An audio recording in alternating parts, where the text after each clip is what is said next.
हिंद मेरे प्यारे दोस्तों, आज मैं आपको कक्षा 10 अध्याय 3 दो चर वाले रैखिक समीकरण युग्म प्रश्नावली 3.2 के प्रश्न संख्या 1 के तीसरा और चौथा क्वेश्चन का हल कराऊंगा।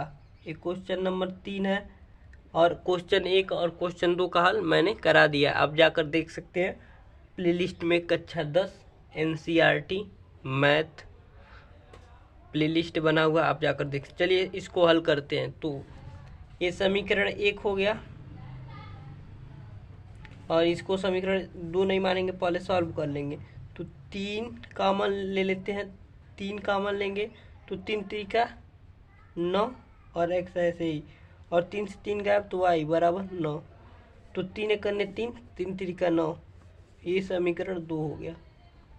तो आप देख सकते हैं समीकरण 1 और समीकरण 2 एकदम सेम है। 3x - y बराबर 3 और 3x - y बराबर 3। तो लिखेंगे चूंकि समीकरण 1 व समीकरण 2, चूंकि समीकरण 1 व समीकरण 2 आपस में बराबर हैं,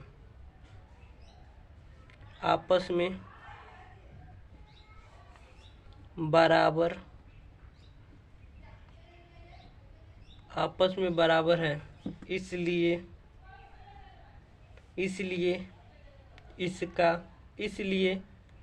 इसका हल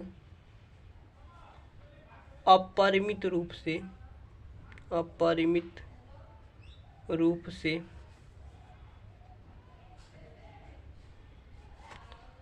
अनेक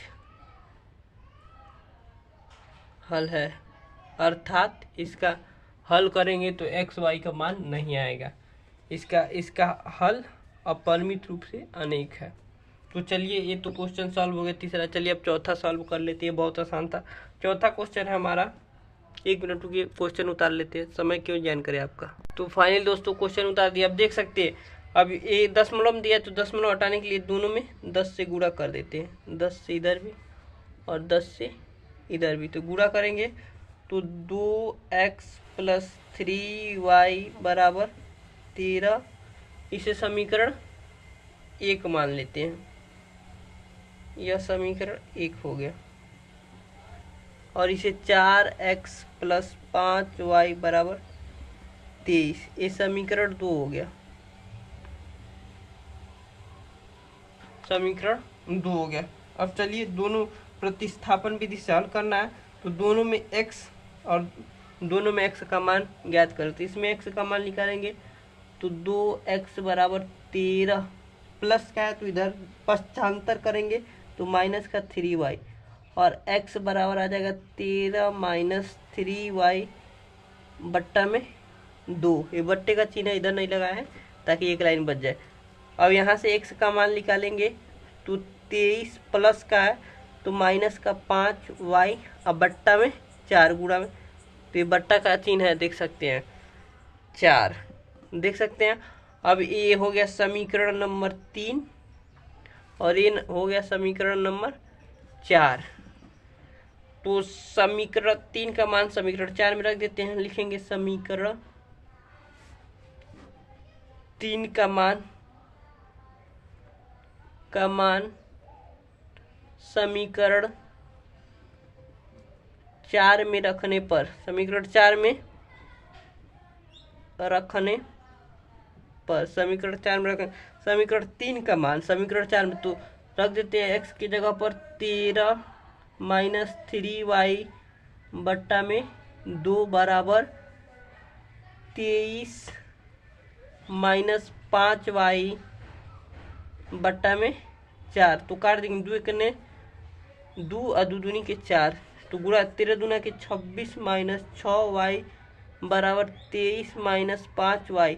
अब पक्षांतर कर लेते हैं तो 26 प्लस का है तो माइनस का 23 और बराबर माइनस का 5y, माइनस का 6y है तो इधर आएगा तो प्लस का 6y हो जाएगा, तो 3 आ जाएगा और इधर आ जाएगा y, तो y का मान 3 आ गया, y का मान 3 आ गया। अब लिखते हैं y का मान समीकरण 3 में रखने पर y का मान y का मान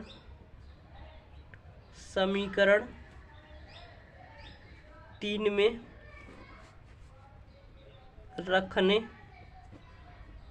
पर, तो y का मान हमारे पास 3 है, समीकरण 3 यहाँ पर है। x बराबर 13 माइनस 3y बट्टा में 2, तो x और 13 माइनस 3 गुणे y का मान है 3 बट्टा में 2, तो x बराबर 13 माइनस 9 बट्टा में 2, तो 13 में से 9 जाएगा तो 4 आएगा, तो x बराबर 4 बट्टा में 2, तो यहाँ से x का मान आ जाएगा 2 एक करने 2, 2 दूनी 4, तो x बराबर 2। आंसर हमारा हो गया x बराबर 2 और y बराबर 3।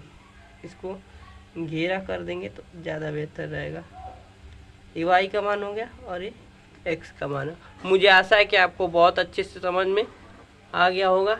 अब मिलते हैं प्रश्न संख्या 1 के प्रश्न 5वां और 6ठे के हल के साथ।